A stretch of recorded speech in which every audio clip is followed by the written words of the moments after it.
Jesus. Good to see each of you here today.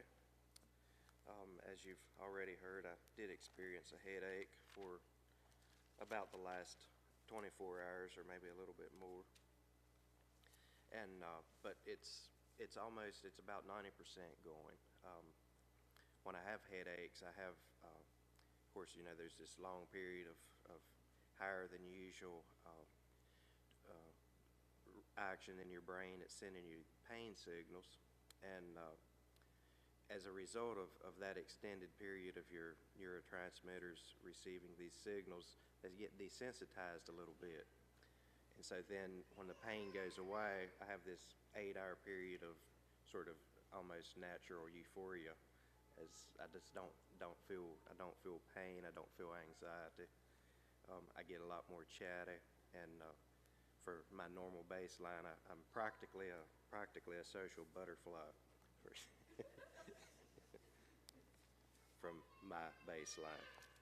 Don't compare me, yeah. So it's great to be feeling a lot better.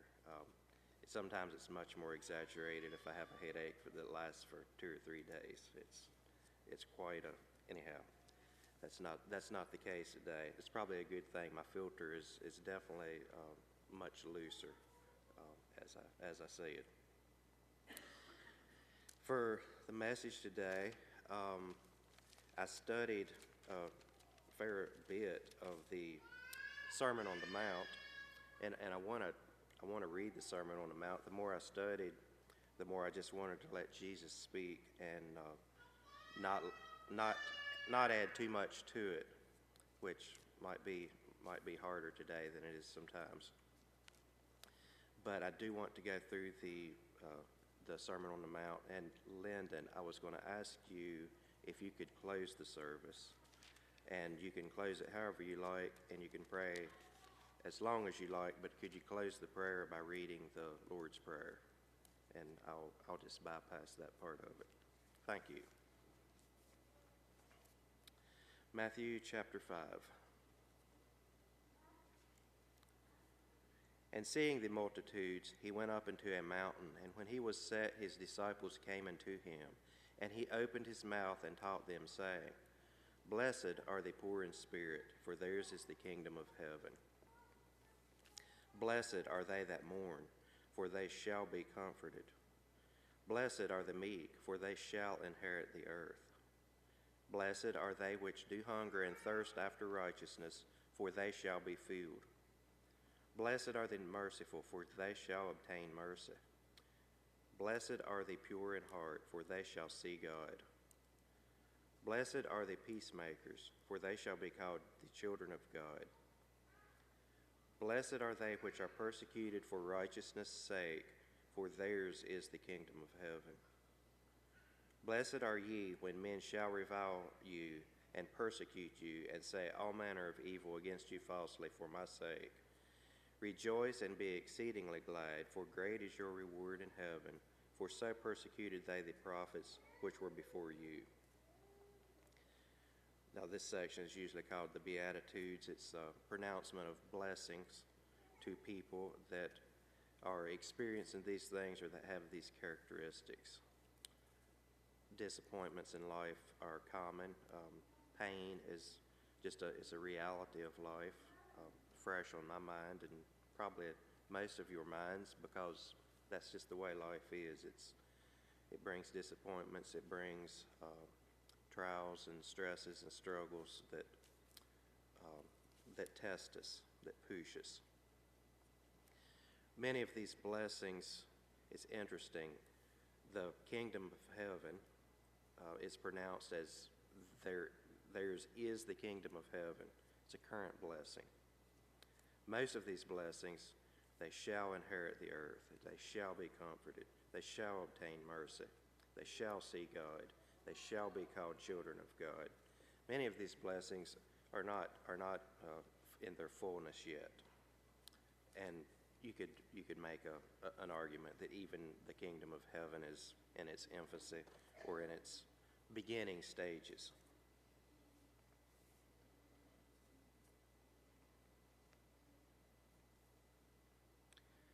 And I want to continue. Ye are the salt of the earth, but if the salt has lost its savor, wherewith shall it be salted? It is thenceforth good for nothing, but to be cast out and to be trodden under foot of men. Ye are the light of the world. A city that is set on an hill cannot be hid. Neither do men light a candle and put it under a bushel, but on a candlestick, and it giveth light unto all that are in the house. Let your light so shine before men, that they may see your good works, and glorify your Father which is in heaven. Salt and light, very common metaphors. There's a couple characteristics that salt has. In this day and age, salt would have had impurities. Probably, my guess would be it would have been at least 10% impurity, maybe even higher. And if the salt, which leaches much more easily than most impurities, if the salt gets wet or if the salt leaches out of it, you're just left with sort of tasteless, gritty mineral, and it's good for nothing. Salt should have the qualities of making people thirsty as they contact it or as they experience it when they see us. Our life is cast as the same way.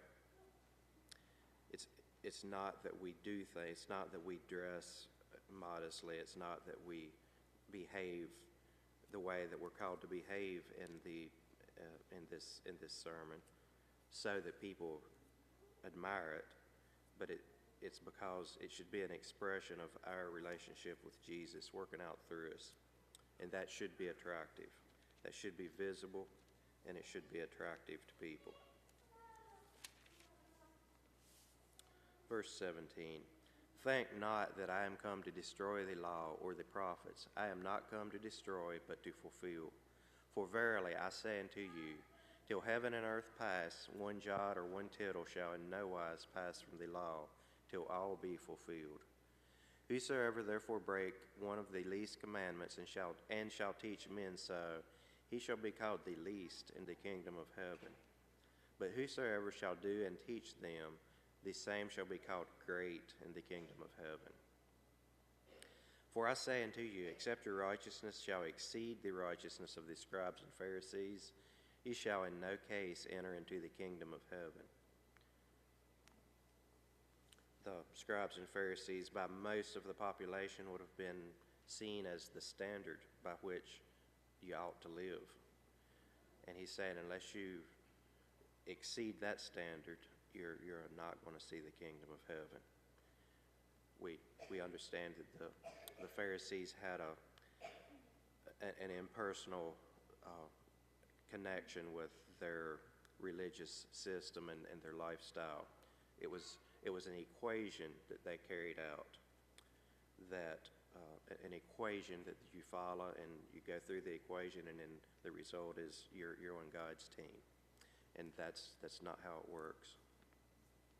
Jesus said, unless you exceed that, unless you, in my words and my understanding, unless you understand what the equation is all about, unless you get to the relational, the other side of the equation where that you're realizing or you're experiencing the necessity of relationship with God to accomplish the things that Jesus is saying would be expected. Ye have heard it was said by them of old time, thou shalt not kill, and whosoever shall kill shall be in danger of the judgment. But I say unto you that whosoever is angry with his brother without a cause shall be in danger of the judgment.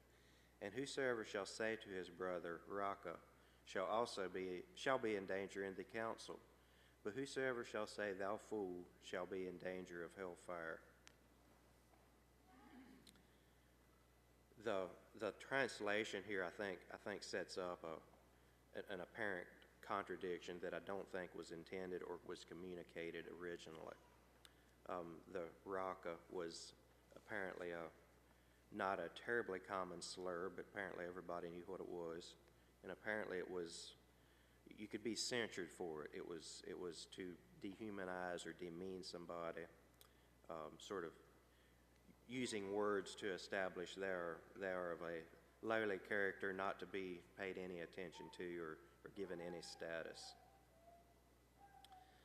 And Jesus is making the argument here, as I understand it, that's step one in a progression of getting to where that you can actually kill a person. It's to dehumanize them, to basically slander them, make them be as less than and worthless. And Jesus is saying you're now on the path that culminates in murder, and that's the spirit you're now in. You're now essentially guilty of that sin. One of my pastimes, or not really a pastime, but I like to listen to Dean Taylor. He was recently on Anabaptist Perspectives podcast, and I just like not that I agree with all of his conclusions, but he has a very clear and rational way of explaining how he arrives at where he's at. He's talking about how the church persecuted the church in the 1500s, and different movements came out of that, and he's glad that we don't, we no longer kill each other over religious differences. And in my mind, and he probably planted it there, I think he even might have said it one time, he said, we don't actually kill people, at least not with weapons.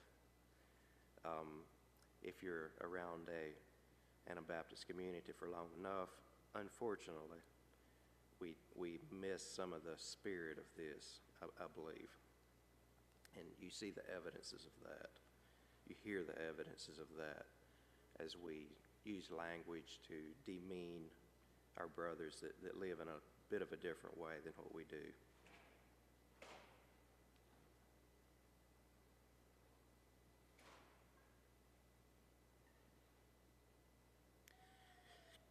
And Jesus continues with this thought, "Therefore, if thou bring thy gift to the altar, and there rememberest that thy brother hath aught against thee, leave there thy gift before the altar, and go thy way. First be reconciled to thy brother, then come and offer the gift." If a rift is opening up in your life, if this kind of attitude of this type is going on in your life, don't even go to God to try to get relief, or don't even just lay everything, the most important things aside, and even important sacrifices, lay that to the side, go and try to correct this issue. Agree with thine adversary quickly, whilst thou art in the way with him, lest at any time the adversary deliver thee to the judge, and the judge deliver thee to the officer, and thou be cast into prison. Verily I say unto thee, thou shalt by no means come out thence till thou hast paid the uttermost farthing. This appears to me just as, it seems like it's just transactional. The cost is going to be lower if you just kind of get out of the way of yourself and settle, instead of putting your hands putting your life in the hands of another imperfect, perhaps corrupt person who might pronounce a judgment that can't be appealed. Go ahead and settle. Don't insist on being right at any cost. Ye have heard that it was said by them of old time, Thou shalt not commit adultery. But I say unto you, that whosoever looketh on a woman to lust after her hath committed adultery with her already in his heart. And if thy right eye offend thee, pluck it out, and cast it from thee, for it is profitable for thee that one of thy members should perish, and not that thy whole body should be cast into hell. And if thy right hand offend thee, cut it off, and cast it from thee, for it is profitable for thee that one of thy members should perish, and not that thy whole body should be cast into hell. This is just simply teaching a radical and serious approach to sin, to selfishness that is expressed in itself. We're kind of used to ourselves, and it's easy to just, paper over it, Band-Aid over our selfishness. Jesus says, don't do that. Deal with it. Do what's necessary to deal with it. It hath been said, whosoever shall put away his wife, let him give her a writing of divorcement. But I say unto you that whosoever shall put away his wife, saving for the cause of fornication, causeth her to commit adultery. And whosoever shall marry her that is divorced committeth adultery. Again, ye have heard it said that by them of the old time, thou shalt not forswear thyself, but shalt perform unto the Lord thine oaths. But I say unto you, swear not at all, neither by heaven, for it is God's throne, nor by the earth, for it is his footstool, neither by Jerusalem, for it is the city of the great King, neither shalt thou swear by thy head, because thou canst not make one hair white or black. But let your communication be yea, yea, nay, nay, for whatsoever is more than these cometh of evil.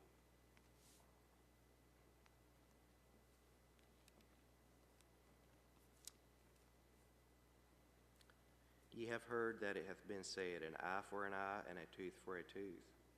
But I say unto you, that ye resist not evil, but whosoever shall smite thee on thy right cheek, turn to him the other also. And if any man will sue thee at law, and take away thy coat, let him have thy cloak also. And whosoever shall compel thee to go a mile, go with him too. Give to him that asketh thee, and from him that would borrow of thee, turn not thou away. Ye have heard that it has been said, thou shalt love thy neighbor, and hate thine enemy.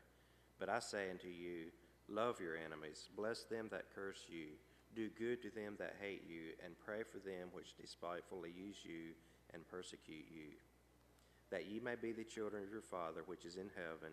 For he maketh his sun to rise on the evil and on the good, and sendeth rain on the just and on the unjust.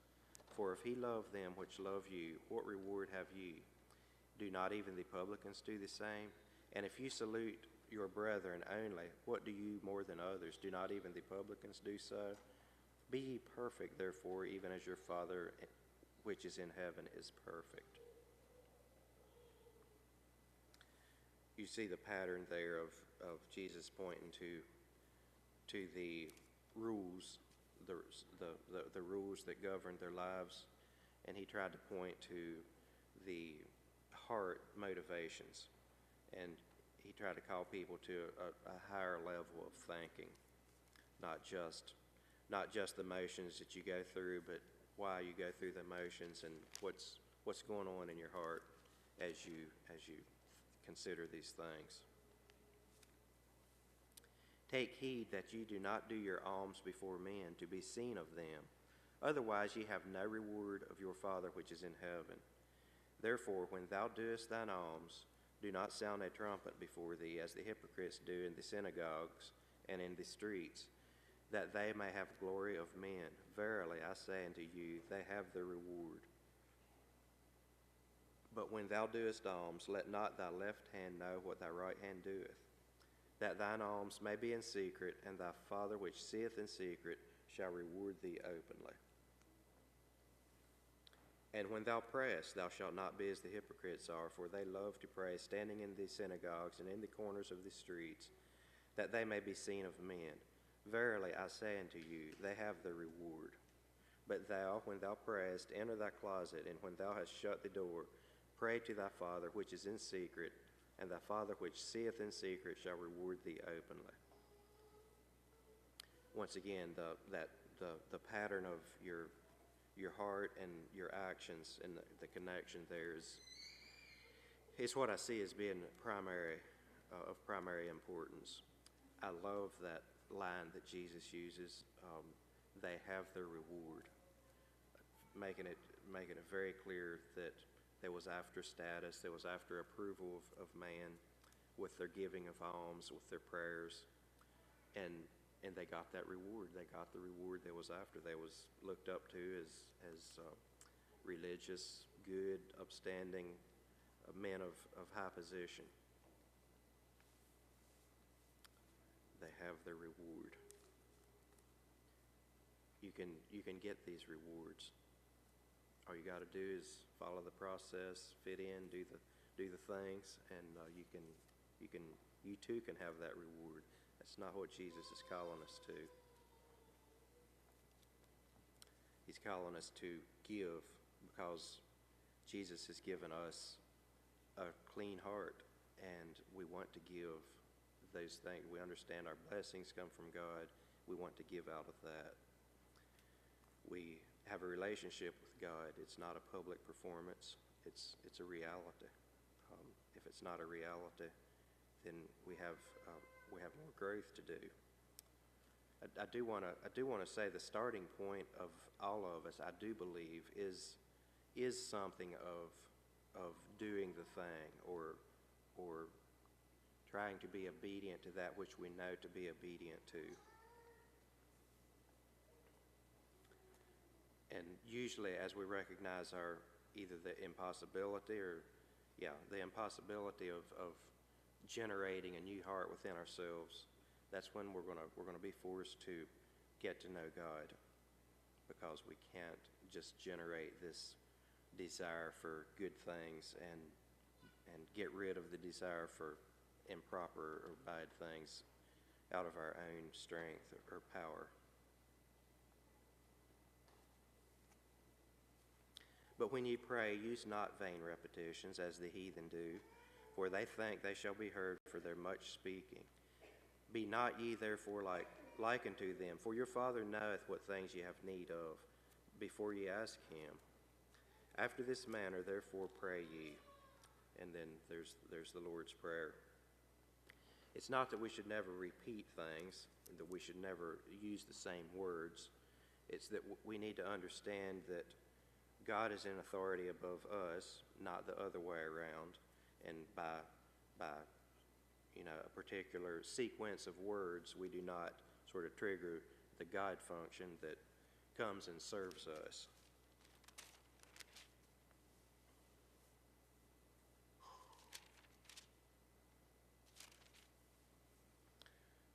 Picking back up in verse 14 in chapter 6. For if ye forgive men their trespasses, your heavenly Father will also forgive you. But if ye forgive not men their trespasses, neither will your Father forgive your trespasses. Here in the last year, I'm sure everybody remembers the Charlie Kirk being killed and his wife's public profession of forgiveness for the killer, and sort of the public discussion that sparked. And I thought it was a great example of how badly people, in my view, misunderstand forgiveness. Forgiveness is not saying that a wrong didn't happen. It's not saying that a wrong might not need punishment or some kind of earthly justice. It's a recognition that when a sin occurs, there's a wrong that happens in the spiritual realm at a level that a human cannot correct. And it's very much tied together to our own forgiveness. If we don't understand when we sin that we do a thing that is impossible to be corrected on a human level, the description that I've often used is if I steal $1 from you, I'm caught, I acknowledge it, and then I give the $1 back. Is everything good now? Are we good? We just forget it happened. It's taken care of, and the $1's back, so everything's right. We all know that there's a level of trust break, that there's something broken that is not just going to heal, that we have an inability to heal at a human level. That's only God has the ability to heal that wrong that happens at the layer that we can't fix, we can't patch. Forgiveness is a recognition that a wrong has been done and that I don't have the right or the ability to make that wrong. I have to pass that judgment to God. I have to let that go. I cannot make that person pay, or I'll spend the rest of my life trying to make something happen that I don't have the ability to make happen. And we know those as bitter and resentful people, unfortunately. and we probably have been that ourselves. I have been.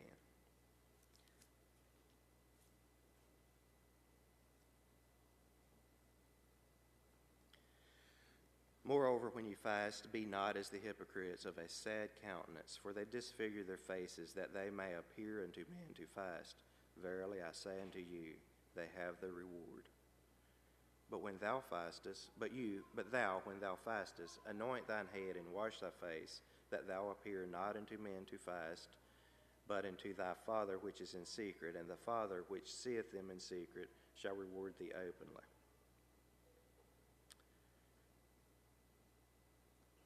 I'm glad we don't fast improperly. I think I'll just leave that. I did a moderately serious fast one time in my life, and yeah, it's a shame. It's a good thing, and that probably was more for physical experimentation than anything else. And it's not easy. It is quite difficult. You get in tune with the reward centers in your brain in a very acute way. But we ought to fast. And it's very possible I'm the only one that doesn't do it regularly, because some of y'all might be doing it and doing it correctly. So I want to keep that understanding.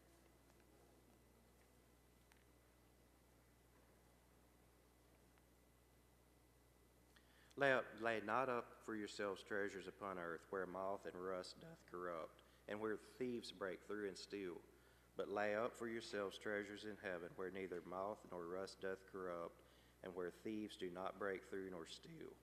For where your treasure is, there will your heart be also. I've often thought that the fairly well-known Jim Elliot saying, give that which you cannot keep in order to obtain that which you cannot lose. I've often thought that's really kind of a paraphrase of these verses here. But Jesus adds to that, for where your treasure is, there will your heart be also. That really is how we work. The things that we treasure, things that we value, that's the things we care about. It's just it's the other side of the same coin of what we value. If we look and see what the things we care about, we understand that's what we value. That's the heart that we have, and it's a good yardstick as to how much ongoing heart change we're going to need.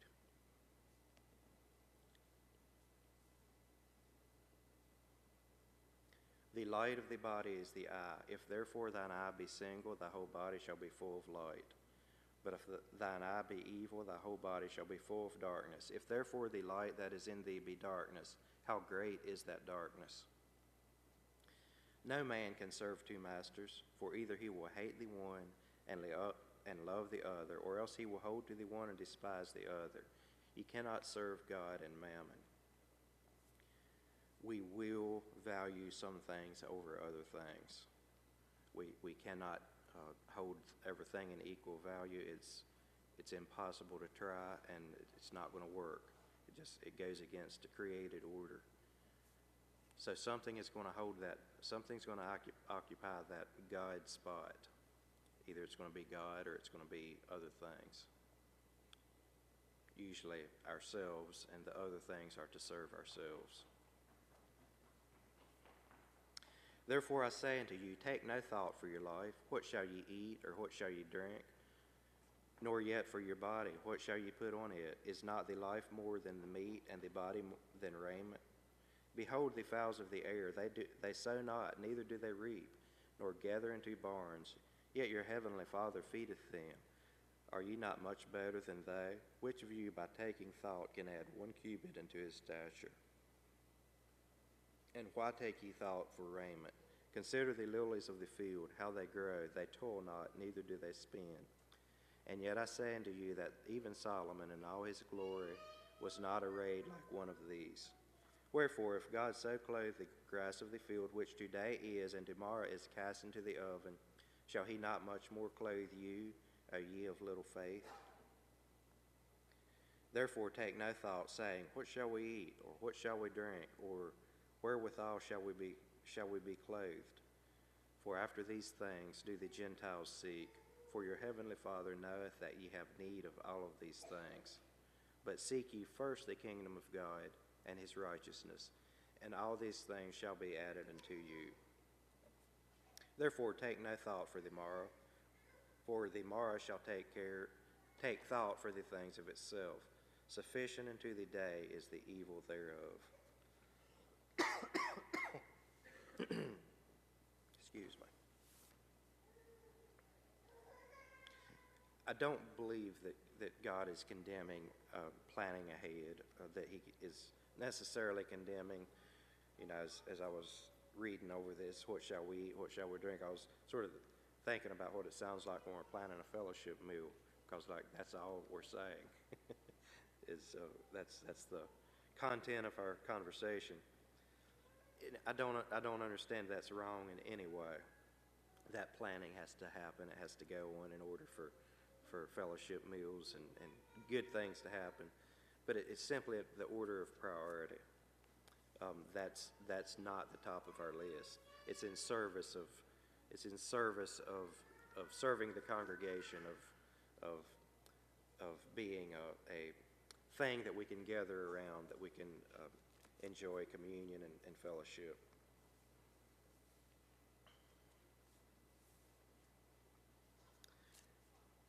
Chapter 7.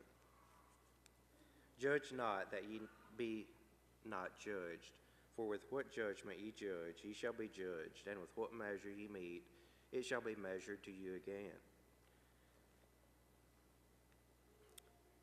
I think what Jesus is saying right there, we really don't have an excuse.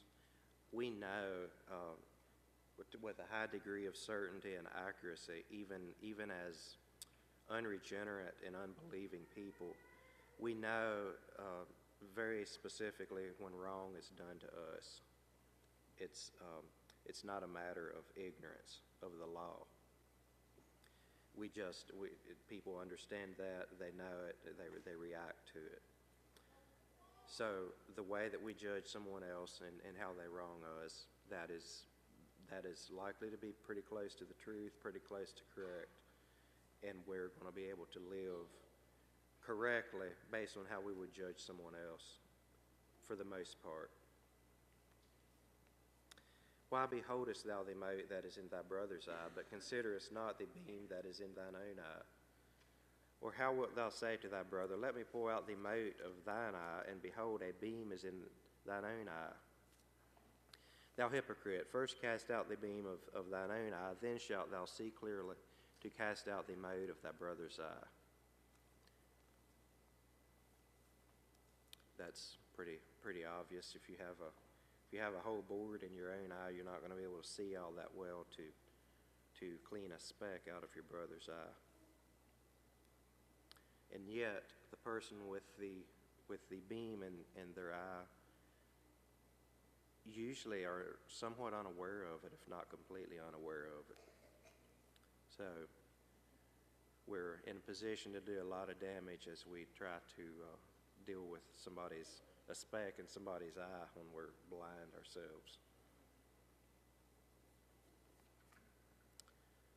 Thou, verse 6. Give not that which is holy unto the dogs, neither cast ye your pearls before swine, lest they trample them under their feet and turn again and rend you. Have some discernment as we share what we believe, why we believe. If somebody is engaged in a gotcha, it's not hard to tell that. Let them win. It's not going to do any good for you to engage in debates or arguments with somebody that is not in good faith.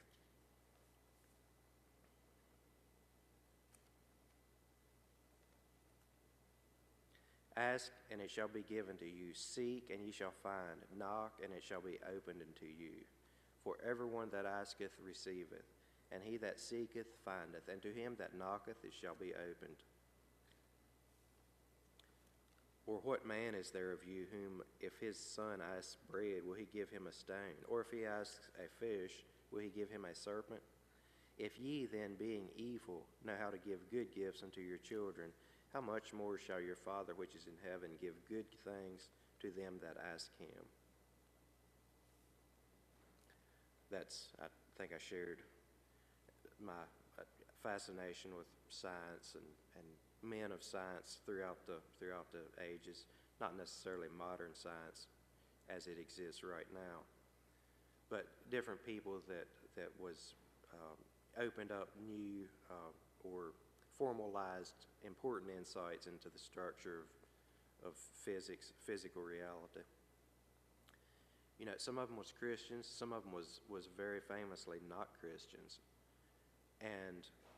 but they was honestly seeking to understand something, and God rewards that even as we reject Him. He still allows us to gain real understanding, real insight, real revelation, and I think that's fascinating and amazing that God does that for us.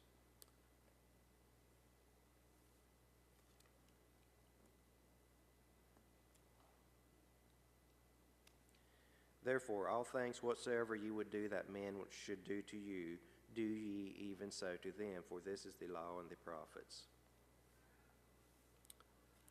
Enter ye in at the strait gate, for wide is the gate, and broad is the way that leadeth to destruction, and many there be which go in thereat. Because strait is the gate, and narrow is the way which leadeth unto life, and few there be that find it.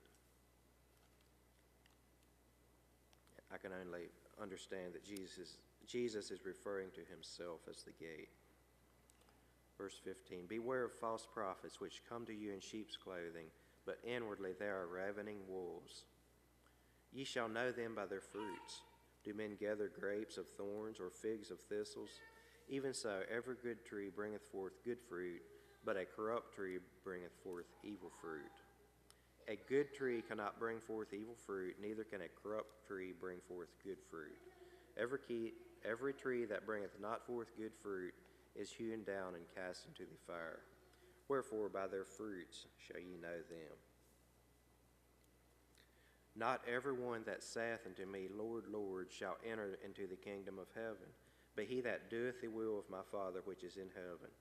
Many will say to me in that day, Lord, Lord, have we not prophesied in thy name, and in thy name cast out devils, and in thy name done many wonderful works? And then I will profess unto them, I never knew you. Depart from me, ye that work iniquity. I've probably shared this before, but it was an important enough corner or turning point in my own spiritual journey that I feel called to share that whenever I get the opportunity. I was in my very early days of my walk with the Lord. I was struggling over this idea of relationship with God.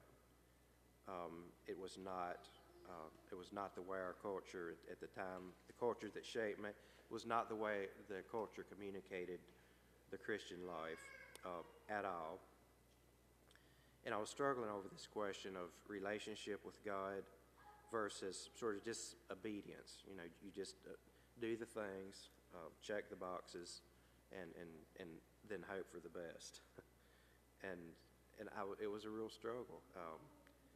And for some reason, as I was thinking about it, I was thinking about this verse. And then the idea hit me that when Jesus said, then I will profess unto them, I never knew you. Depart from me, ye that work iniquity. Now, those workers of iniquity, in this context, this is religious people. This is religious people that was operating under the correct banner and doing good and correct things. And Jesus said he never knew them, or that will be the pronouncement. And that's when it settled in my belief very deeply, and really hasn't been shaken since, that clearly he's talking about relationship. Because what is it at that point? What is it that Jesus will not know about us? He'll know everything about us, but he won't know us. We can know all kinds of details about people, but we don't know them in the same way as we do when we have a relationship with them. So if I'm going too far on that point, if I'm missing it, I really want to know, because I'm missing it big if I am, and I want to understand if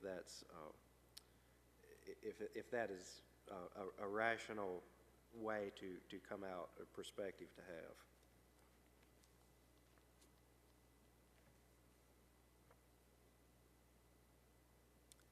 Therefore, whoso heareth these sayings of mine and doeth them, I will liken him unto a wise man, which built his house upon a rock.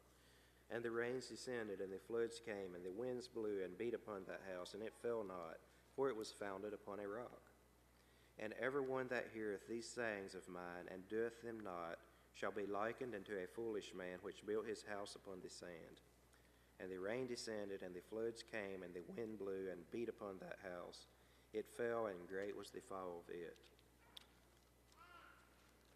I'm reminded of a John Copeland's saying about the strength of a person's faith, the quality of a person's faith versus the object that the person's faith is placed in.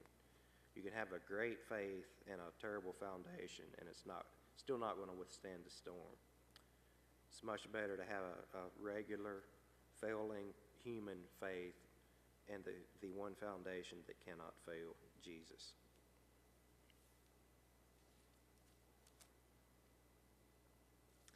And when it came to pass, when Jesus had ended these sayings, the people were astonished at his doctrine, for he taught them as one having authority, and not as the scribes.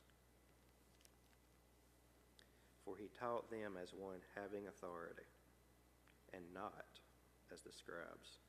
That line piqued my interest in a major way, probably 5 or 6 years ago.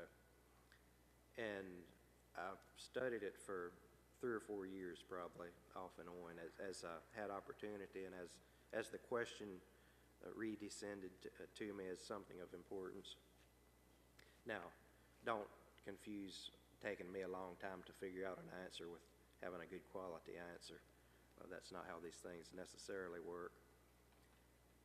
But my takeaway from it is the scribes could recite facts. They could describe the equation for how you live a good life, the things you do. They could do all of these things, but they had no deeper understanding of it. Jesus was giving people a deeper understanding here. I can sound like I know something. I was talking about myself and the hormones that make us feel a particular way. Well, I can't really name the hormones. I just know they exist. My knowledge really isn't that deep at all. I know some facts. I'm not an authority on the subject. I think I know a couple things, and that's the way the Pharisees was. They knew some things, but they was not able to place those things well, and speak with a depth of understanding. Now, granted, they was going up against Jesus, so they did have a bit of a disadvantage there, as we all do.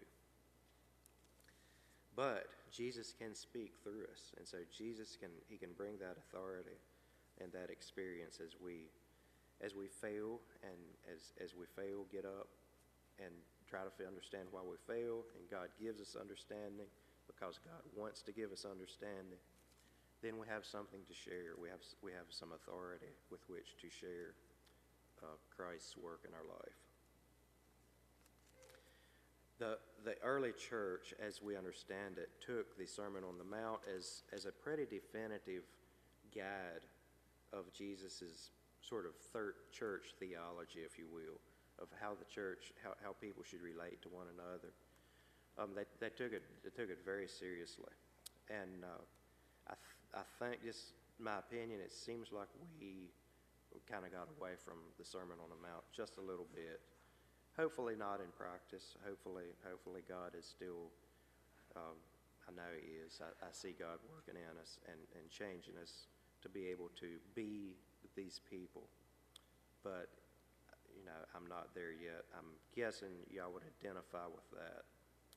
And so I just want to encourage myself, encourage all of us to keep seeking God when we fail and we don't understand why we keep failing, and that's okay. God is there to show us if we really want to know.